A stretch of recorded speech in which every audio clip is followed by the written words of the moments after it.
ए पानी तू तो आजाद है, बेहद विशाल है, तेरी ही मेहरबानियों के कारण बढ़ता हुआ भारतीय नौसेना का आकार है। कितने गर्व की बात है, भारतीय नौसैनिक तुम्हें सलाम ठोकता है और कहता है शम नो वरुणा। 4 दिसंबर 1971 की वह बात जिसने भारतीय नौसैनिक के लिए यादगार का पल कर दिया। जी हां, 4 दिसंबर के दिन इंडियन नेवी डे सेलिब्रेट किया जाता है। 4 दिसंबर को भारतीय नौसैनिक दिवस मनाया जाता है। आइए समझते हैं इस 4 दिसंबर की कहानी के पीछे क्या कारण है। बात है 3 दिसंबर की ही। 3 दिसंबर को पाकिस्तानी सेना ने भारतीय हवाई क्षेत्र और सीमावर्ती इलाकों पर अटैक कर दिया और यही कारण रहा कि 1971 का युद्ध लड़ा गया, जो भारत और पाकिस्तान के बीच लड़ा गया। 1971 का यह युद्ध भारत ने बड़े ही गौरव के साथ जीता। पाकिस्तान ने पहले अटैक कर दिया भारतीय नौसेना के ऊपर, जिसके फलस्वरूप भारत ने स्ट्रेटजी बनाई और इस स्ट्रेटजी या फिर ऑपरेशन का नाम रखा ऑपरेशन ट्राइडेंट। और इसके उपलक्ष्य में, अब तो बात पूछिए ही मत, इसके उपलक्ष्य में भारतीय ने एक मिसाइल बोट और 2 युद्धपोत की मदद से पाकिस्तान के ऊपर अटैक कर दिया।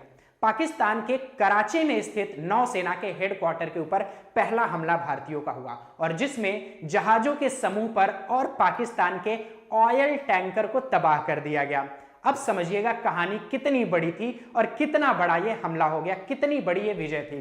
पाकिस्तान के जो ऑयल टैंकर पे हमला हुआ, इसको 60 किलोमीटर दूर से आग की लपटों के रूप में देखा जा सकता था। इतना बड़ा अटैक, इतना बड़ा विस्फोट भारतीय नौसेना के लिए महान और गर्व की बात थी।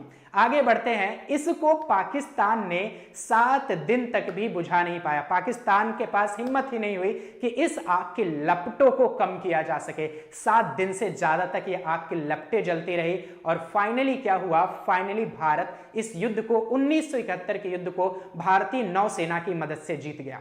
इसलिए 4 दिसंबर के दिन को ही भारतीय नौसेना दिवस के रूप में मनाया जाता है, जो कि 1971 की कहानी थी। आइए समझते हैं भारतीय नौसेना का एक संक्षिप्त इतिहास। भारतीय नौसेना का विकास की बात की जाए या फिर स्थापना की बात की जाए, 1612 में हुई थी। बाद में ईस्ट इंडिया कंपनी, वही ब्रिटिश ईस्ट इंडिया कंपनी ने अपने जहाजों की सुरक्षा के लिए ईस्ट इंडिया कंपनीज मैरीन के नाम से सेना का गठन किया और बाद में इसे रॉयल इंडियन नेवी का नाम दे दिया गया। बाद में इसी सेना को रॉयल इंडियन नेवी का नाम दे दिया गया। फलस्वरूप कुछ समय पश्चात भारत आजाद हुआ। भारत आजाद हुआ 1950 में एक बार फिर से भारतीय सेना का पुनः गठन किया गया और उसका नाम रखा गया इंडियन नेवी, यानी भारतीय नेवी। अब बात करते हैं 2020 की। 2020 में क्या थीम रखा गया है, क्या कहानियां हैं और कौन इसको सेलिब्रेट कर रहा है। तो SNA यानी या फिर SNC, जिसको सदर्न नेवल काउंसिल या फिर कमांड के नाम से भी जाना जाता है, दक्षिणी नौसेना कमान, 1971 में जो हमने युद्ध जीता था उसकी 50वीं वर्षगांठ पूरी हो जाएगी 2021 में और 50वीं वर्षगांठ को मनाने के लिए इसी वर्ष से धूमधाम की तैयारियां शुरू हो गई। यानी कार्यक्रम आयोजित करेगा कौन, SNC, सदर्न नेवल कमांड। और वर्ष 2021 को स्वर्णिम विजय वर्ष के रूप में मनाया जाएगा। याद रखिएगा, वर्ष 2021 को इंडियन नेवी का स्वर्णिम विजय वर्ष के रूप में मनाया जाएगा।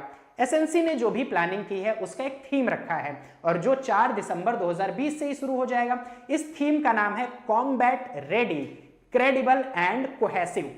और एक बात बताते हैं, नेवी वीक 2020 भी चलाया जाएगा और इसके लिए थीम रखा गया है navy to earth, navy to earth 2020। कहते हैं यही है इंडियन नेवी। आइए एक छोटे से स्लोगन के साथ इस वीडियो का अंत करते हैं और इंडियन नेवी को सलाम ठोकते हैं। कहते हैं, कुछ नशा तिरंगे की आन का है, कुछ नशा तिरंगे की आन का है, कुछ नशा मातृभूमि की शान का है। लहरा देंगे ये तिरंगा हर जगह पे, क्योंकि नशा ये हिंदुस्तान की आन बान शान का है। Once again to all of you, happy Indian Navy Day. Thank you so much.